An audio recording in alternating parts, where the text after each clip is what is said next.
Netflix vient de publier le trimestre le plus rentable de son histoire. Le bénéfice net a bondi de 83% sur un an pour atteindre 5,28 milliards de dollars. Le chiffre d'affaires a dépassé les attentes et le nombre d'abonnés s'est maintenu. Selon tous les indicateurs classiques de santé financière, il s'agissait d'un triomphe. Pourtant, vendredi après-midi, l'action Netflix dévissait de près de 10%. C'est l'une des pires chutes journalières de l'année, survenant le jour même où le S&P 500 atteignait un sommet historique. Cet écart entre des bénéfices records et l'effondrement du titre n'est pas un accident. C'est le signal envoyé par le marché sur la nouvelle valorisation de Netflix. Le déclencheur a été la guidance pour le deuxième trimestre. Netflix anticipe un chiffre d'affaires de 12,57 milliards de dollars, soit environ 70 millions de moins que le consensus de Wall Street, fixé à 12,64 milliards. La prévision du bénéfice par action, BPA, s'est établie à 0,78 dollars contre 0,84 dollars attendus. Dans l'absolu, ces écarts sont minimes, mais ils sont intervenus au pire moment possible, juste après une progression de 15% du titre depuis le début de l'année. Le marché avait déjà intégré une prime pour une dynamique soutenue. Dès que cette dynamique a montré une micro-fissure, le réajustement des cours a été immédiat et brutal. Le même jour, le cofondateur Rick Hastings a annoncé qu'il ne briguerait pas de nouveau mandat au conseil d'administration, quittant la présidence en juin. Bien qu'il ne soit plus impliqué dans la gestion opérationnelle depuis des années, son départ a privé le titre d'une certaine confiance symbolique au moment le plus inopportun, condensant en un seul vendredi ce qui aurait normalement pris des semaines à être absorbé. Le modèle économique de Netflix a connu une transformation structurelle ces 2 dernières années. La guerre du streaming est terminée et Netflix l'a emportée. L'entreprise génère désormais des flux de trésorerie disponibles massifs, dispose d'un pouvoir de fixation des prix sur l'ensemble de ses offres et s'est diversifiée dans la publicité ainsi que les événements en direct. Selon ces critères, le bond de 83% des profits est concret et justifiable. Le problème réside dans le fait que le marché ne valorise plus Netflix sur sa rentabilité actuelle, mais sur son taux de croissance futur. Plus précisément, la question est de savoir si l'offre avec publicité, le moteur censé propulser la prochaine phase de développement, monte en puissance aussi vite que les modèles l'avaient anticipé. Les perspectives pour le deuxième trimestre suggèrent que ce n'est pas le cas, ou du moins pas assez rapidement. Le manque à gagner de 70 millions de dollars sur le chiffre d'affaires est presque entièrement attribuable à une conversion plus lente des abonnés vers l'offre publicitaire.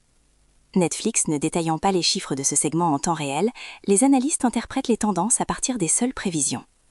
Face à des perspectives jugées fragiles, leur seule option est de réviser leurs objectifs de cours. Wolfe Research a ainsi abaissé sa cible à 107 $ et Barclays à 110 $.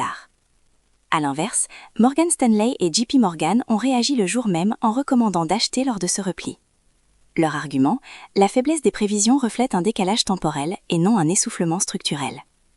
Le segment publicitaire continue de croître, le catalogue de contenu pour le troisième trimestre est solide, et au multiple actuel, Netflix est valorisé comme si l'histoire de sa croissance était terminée, ce qui, selon eux, est inexact.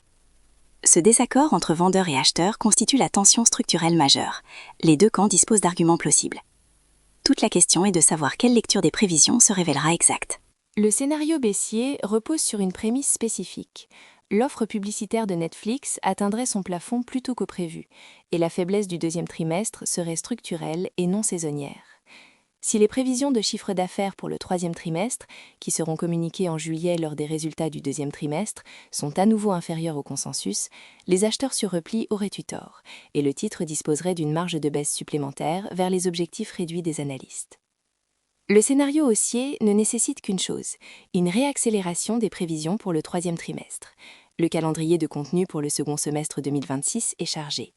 Si le temps de visionnage sur l'offre publicitaire se maintient, et si la stratégie d'événements en direct, désignée par la direction comme un levier de croissance, continue de convertir les spectateurs occasionnels en abonnés payants, alors le deuxième trimestre apparaîtra a posteriori comme une simple pause et non comme un sommet. L'histoire offre un point de comparaison. Début 2023, Netflix avait chuté de 9% suite aux prévisions du quatrième trimestre, avant de tout récupérer en 6 semaines après la publication de chiffres supérieurs aux attentes. La structure était similaire. D'excellents résultats réels, des perspectives timides et un réajustement brutal sur une séance. La différence cette fois réside dans le départ de Reed Hastings, qui ajoute une prime d'incertitude absente en 2023. Le redressement du sentiment de marché tend à être plus lent lorsqu'il nécessite de restaurer la confiance et pas seulement de valider des chiffres. L'indicateur à surveiller sera la conférence de résultats du deuxième trimestre en juillet. Plus précisément, il faudra observer si Netflix divulgue volontairement les nombres d'abonnés de son offre publicitaire et si les prévisions de chiffre d'affaires pour le troisième trimestre dépassent les 13 milliards de dollars. Si tel est le cas, la chute de vendredi ressemblera à un point d'entrée. Dans le cas contraire, le chiffre de 83% de profit restera comme le moment où les bénéfices ont cessé d'être l'indicateur déterminant pour les investisseurs.